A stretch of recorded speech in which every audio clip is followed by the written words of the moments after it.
Hi, this is Danielle Ward, the literary manager at San Diego Repertory Theater, and I am here to gather with a bunch of our volunteer readers because my job as literary manager is to help pick the season. I do many other things, but that's my main gig, and I could not do it without lovely people like you see here.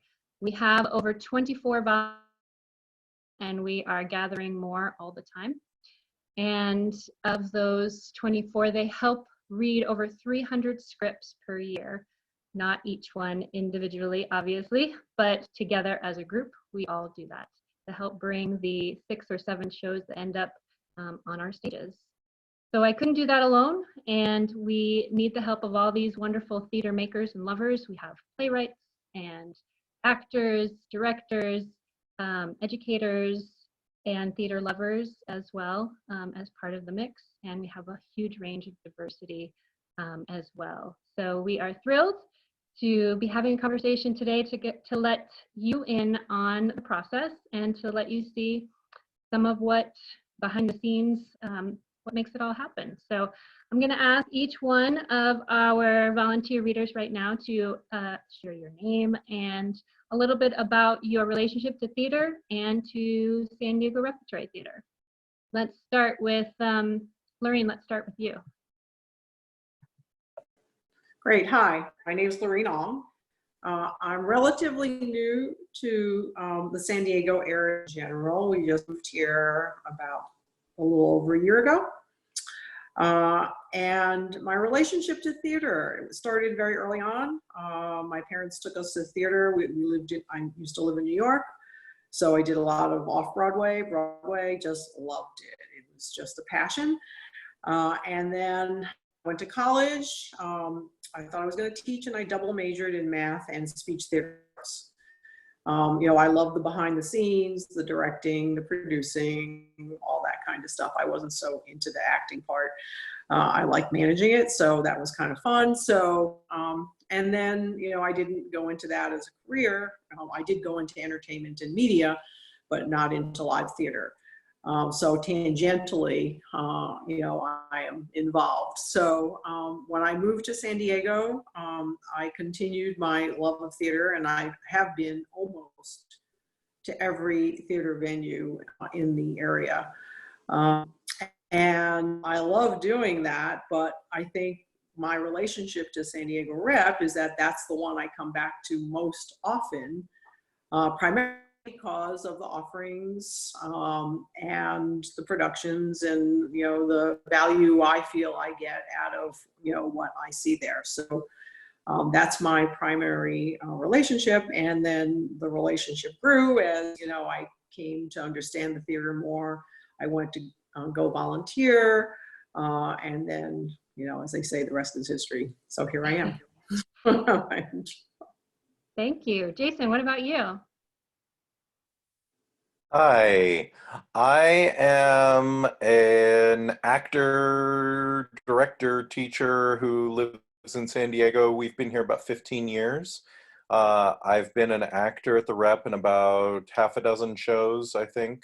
Most recently, a little cameo in Sweat for a few weeks. And my wife is the associate producer and casting director there as well. And I've been involved all over the Rep. I've run spotlight for shows. I've helped out on crew loads. I've kind of done a little bit of everything over the years. And so being able to be a reader is a nice treat as well. Thank you. Thelma, you want to share? Yes. Hi, everyone. My name is Thelma de Castro. I'm a playwright, a theater goer, and a teaching artist. I enjoy going to the Rep, especially when actors I know are in shows. That makes it, you know, doubly exciting to see friends doing their work in the productions at the Rep. I've also enjoyed working with the Rep in my role as a teaching artist with Playwrights Project. I work in the Out of the Yard program, and we teach playwriting in correctional facilities. We've partnered with the Rep to provide prompts based on shows that are in production at the Rep. And our writers in the correctional facilities write monologues or scenes that are inspired by those productions. Then we've presented those scripts in engagement events before productions. And it's just been a great way to connect people who are incarcerated to professional theater. And it's just inspiring all the way around. And one of the plays that our writers wrote about was Sweat, which Jason was talking about. They got a lot out of that script. It had elements of incarceration as well, drug addiction, economics. So it was just a great way to connect people and issues and all of our love for theater. Thank you.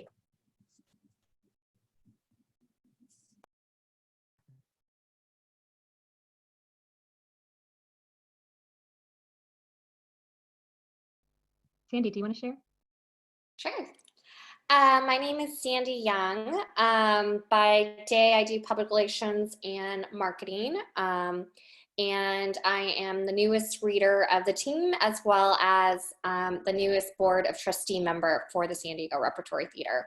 As far as theater goes, for me, it's also been all of life and from the theater lover, theater goer perspective. My parents' first date was theater, and so they instilled that in me and my sister from an early age. And my dad was really big on preparing for the theater, so we needed to like read the script beforehand and watch performances of it, and if there was a soundtrack, we listened to the music. So sometimes I do that, sometimes I don't when I go to the theater now. Sometimes it's nice to have a surprise, but there's also enjoyment, you know, when you know the songs or you know what's going to happen as well.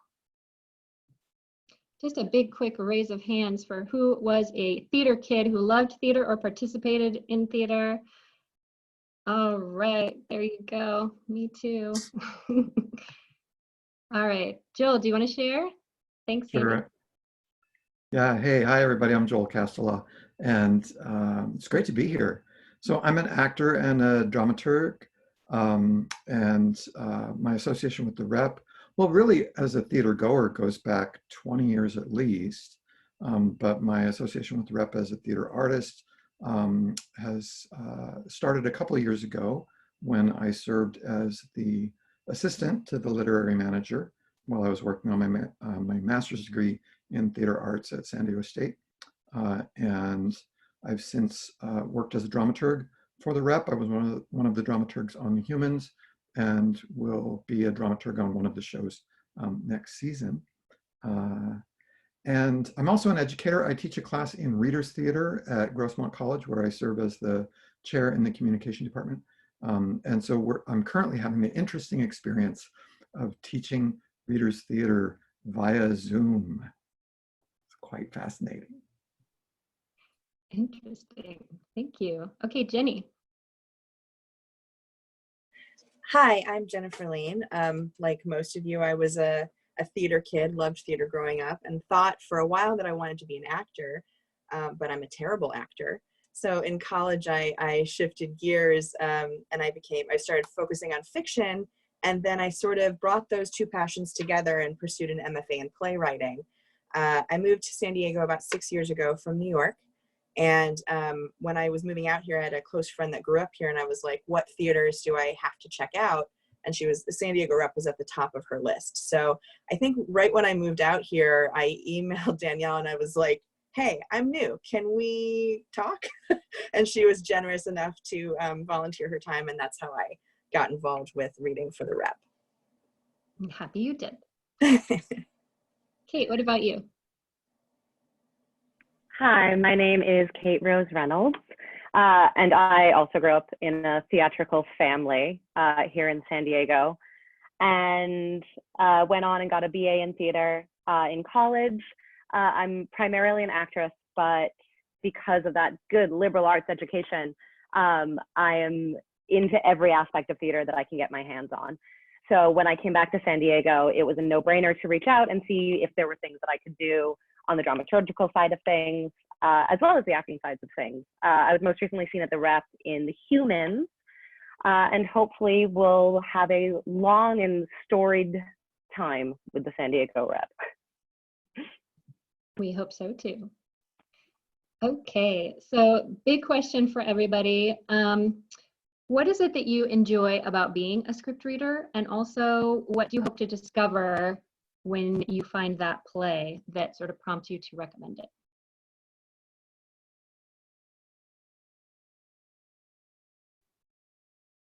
Don't everybody speak at I'll once. jump in. Jump Yeah, in. I'll jump in. So one of the reasons that I love being a reader is it helps me sort of keep my finger on the pulse of what's being shopped around right now.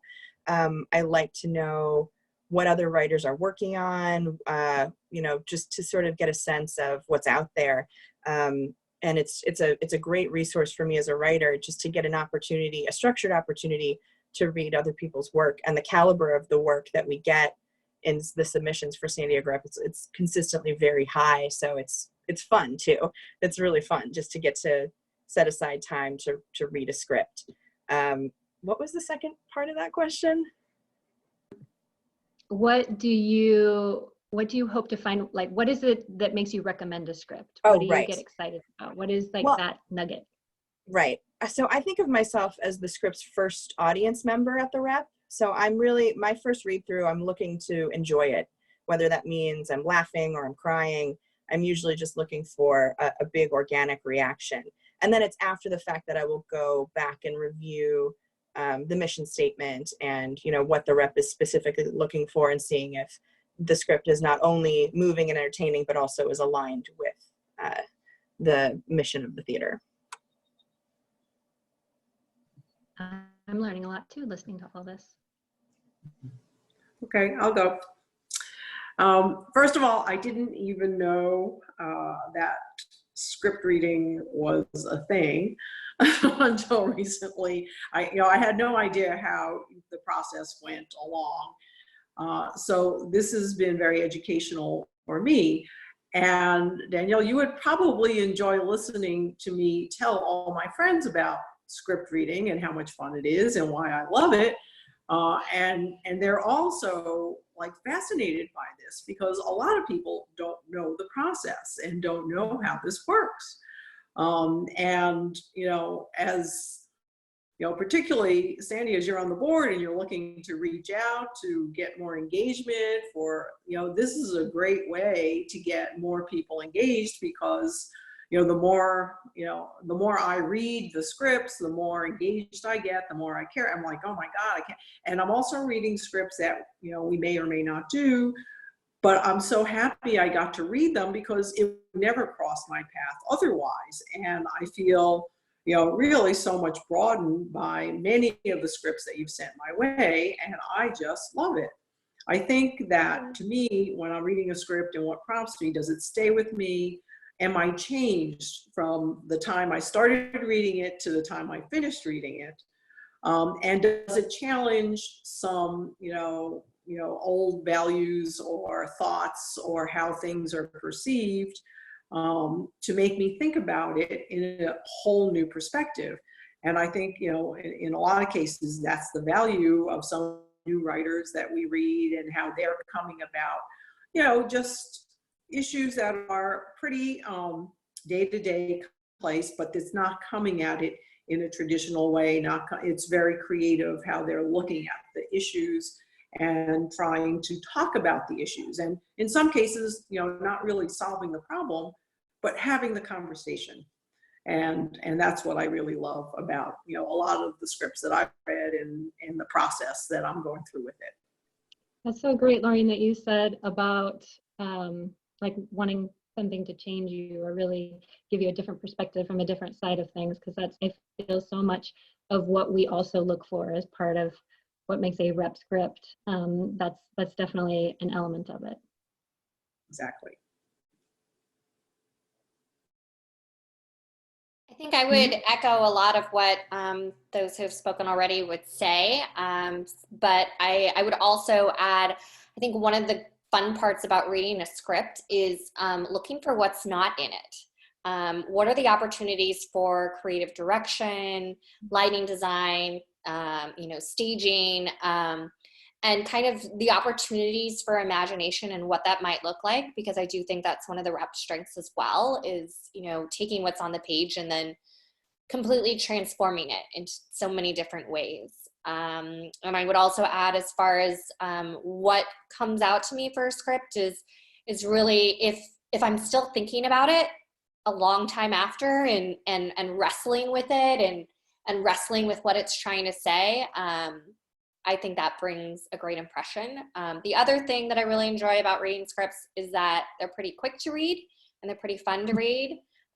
It's great to escape into a novel, but sometimes it's also fun to just have a couple hours with a script and then be able to enter a whole new world in the next one.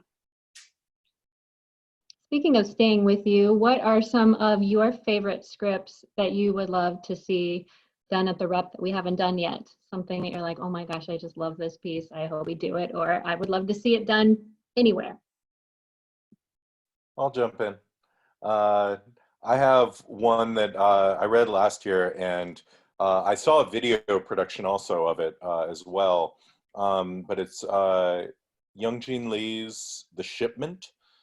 And it's a fascinating deconstruction of African-American stereotypes, in a very theatrical way. It has several different sections of the play, and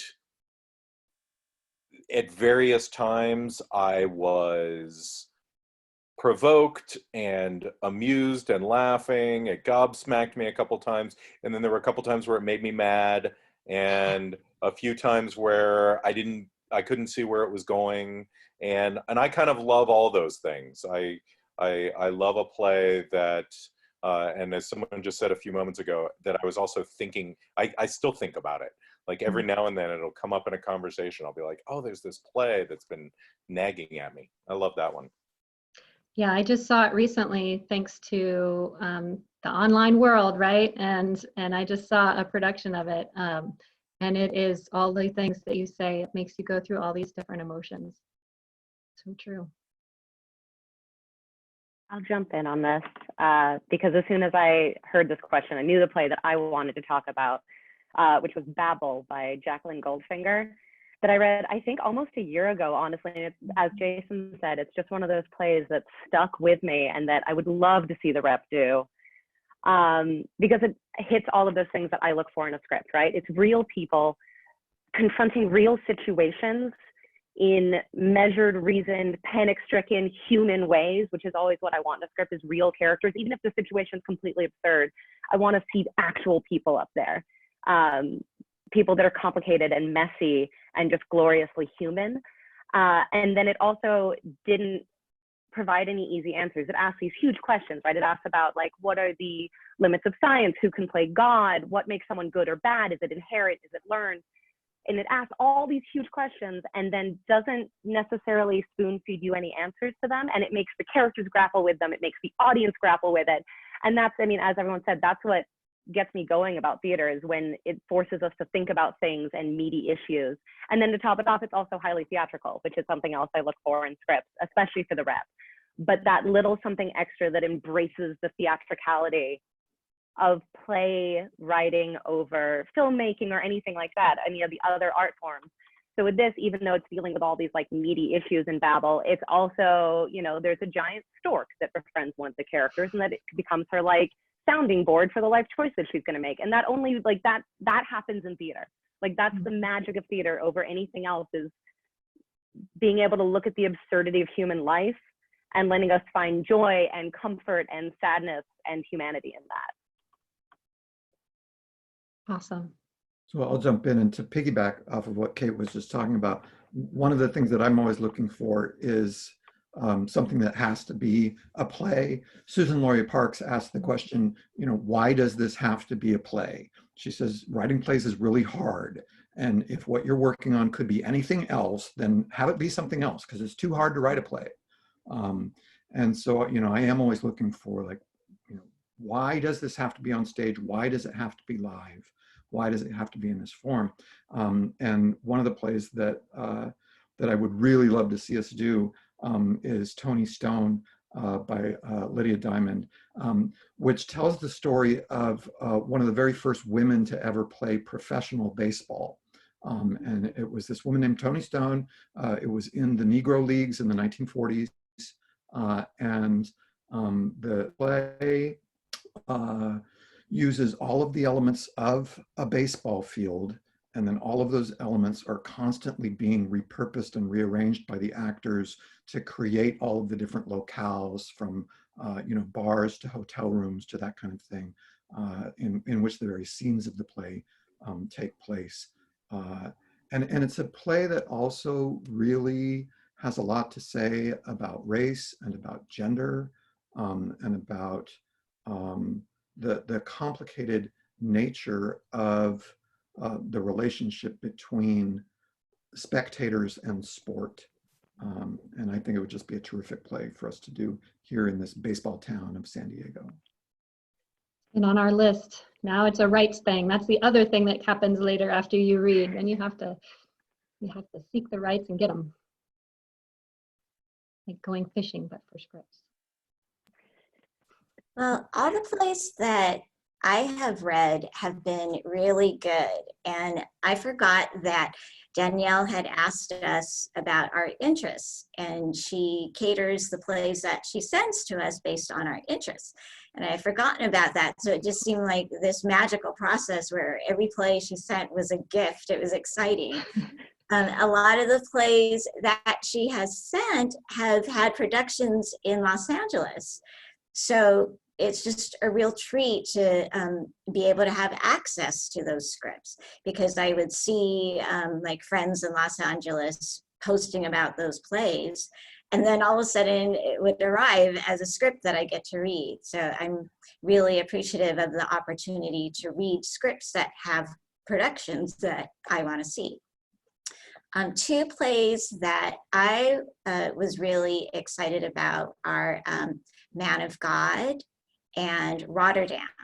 I was so excited about Man of God because it featured young women protagonists, and the dialogue was just like snap, crackle, pop, just how teenagers would speak, but they're placed in a really dangerous situation where they're isolated, they're on their own, they have to figure out how to deal with it. And in Rotterdam, what I enjoyed was the humanity behind it.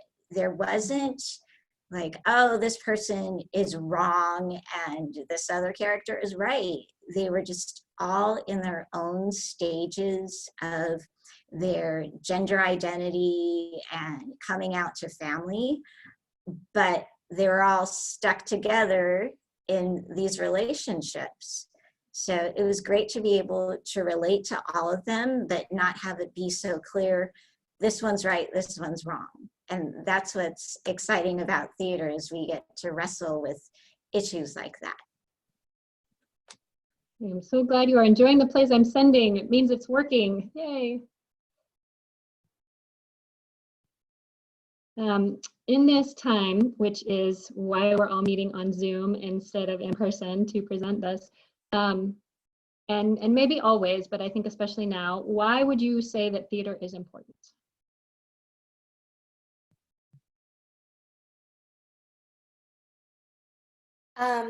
That is a big question, and a question that I think is at the heart of what San Diego Repertory Theater is making sure that we all remember right now, and has come up with some really great ways for us to keep that connection.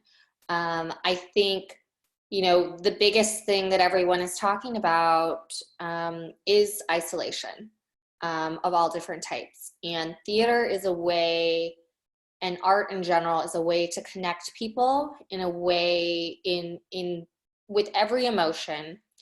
And you can, you know, there's nothing like live theater, but you can still experience all of those things by reading a script, by watching a performance. virtually. It's not exactly the same, but there's still a lot there that matters. And I think it all helps us evaluate things, escape to other worlds, connect with people, think about things. We need to keep on having discussions. We need to keep on challenging that creative side of our brain and keep that working, because we're going to need a lot of creativity and a lot of theater and a lot of art when we're all done with this.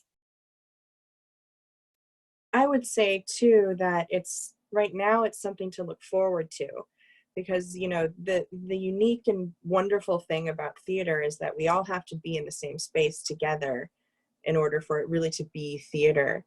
And I think that's the beauty of it. And I keep thinking about how in Shakespeare's time, when the theaters were closed by the plague, right? It wasn't the end of theater. That was, in a lot of ways, it was one of the most important eras, theatrical eras in history. And so it's just now we're doing some different type of work, right? We're taking in other types of art, we're writing, we're thinking about future projects, we're reading scripts, we're helping to build seasons. And that is an important part of the work. And so we have these productions to look forward to. I can't wait to get back into the room with other theater members, audience members, theater goers, and other artists. I am just like dying to do it. I really cannot wait. And so it's one of the things that's like that little seed of hope that I've planted, is that I get to go back to the theater when this is all over. Yeah, I'll jump onto that. I think the longing to share something collectively is something that keeps theater going. The old joke that theater is the only art form that's been dying for 2,000 years.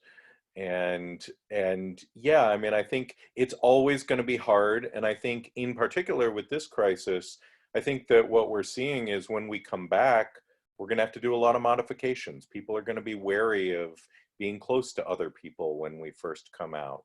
But I do think people long for that experience of sharing something collectively together that is unique performance to performance and night to night.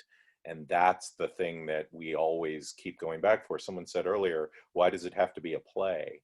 There is something that plays do uniquely that you can't capture when you collectively watch a movie. That can still be fun, but it's not the same.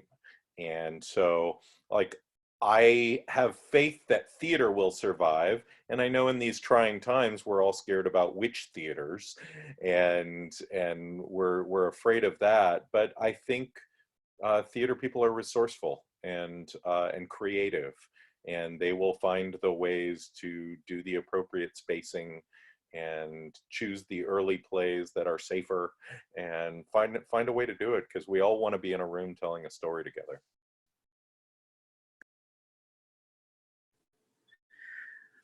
I would echo a lot of what's been said, but I would also add, even prior to what we're living through now, so much of life is happening on a small screen, and theater requires us to come together and to focus and to really require our listening skills and how we synthesize what we're hearing quickly.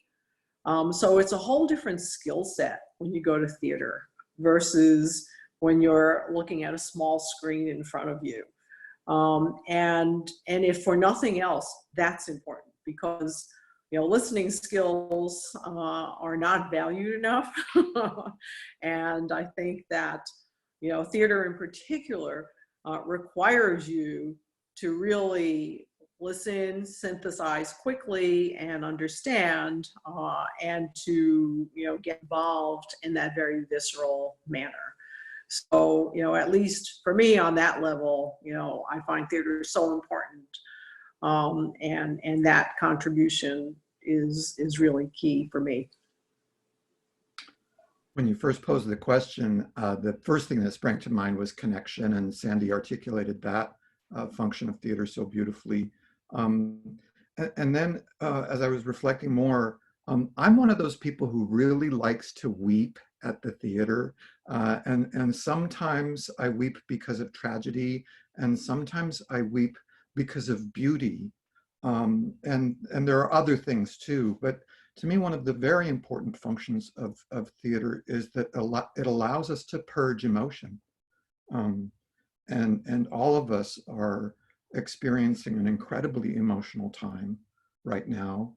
And many of us with very little opportunity or means to express or convey that emotion. And theater is a place where we can come together and sort of let it all out. Magic of catharsis, right, Joel? I am somebody who does not cry necessarily in life. My wife looks at me sideways because I didn't cry on our wedding day. I was just happy. I didn't need to cry. But, you know, I will cry at theater or art or beautiful dancing, what people can do with their bodies, or, you know, even a puppy commercial or something. But I just don't really cry in my real life. I need the extra out of my body experience to be able to do that. So I hear that. Right, Someone much, oh, can I throw in one thing? Is that okay? Yeah. It's this quote that I have always loved, and I wish I could remember who to attribute it to. But I assume someone much smarter than me once said that theater is what happens in the space in between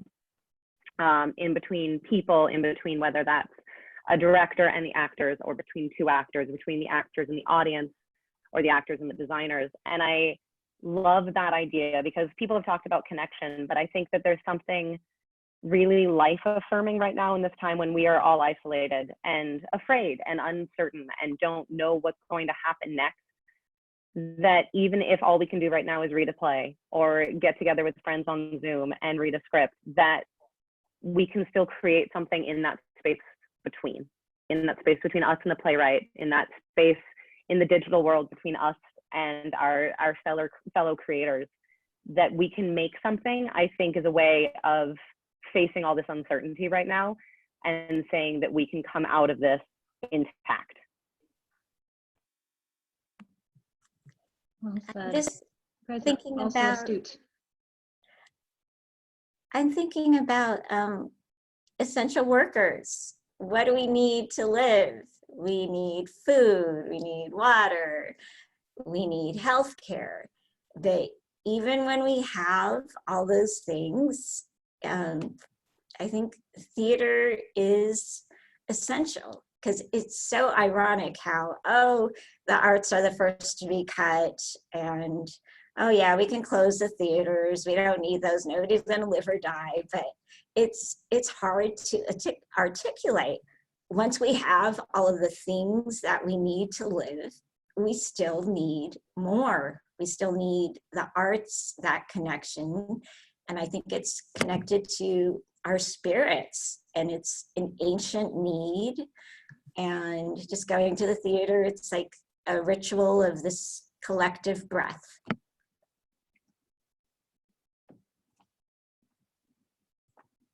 Well, thank you all for gathering today. I am sending you all a virtual hug and theater jazz hands and all the things that we're supposed to do now. Yes, theater jazz hands. Let's jazz hands, everybody. There we go. Yay! We'll give love to everybody who's watching as well. So thank you so much. I hope you find that cozy spot to sit for your next script, and have a nice, yummy something to drink and enjoy. So thank you so much. And I'm going to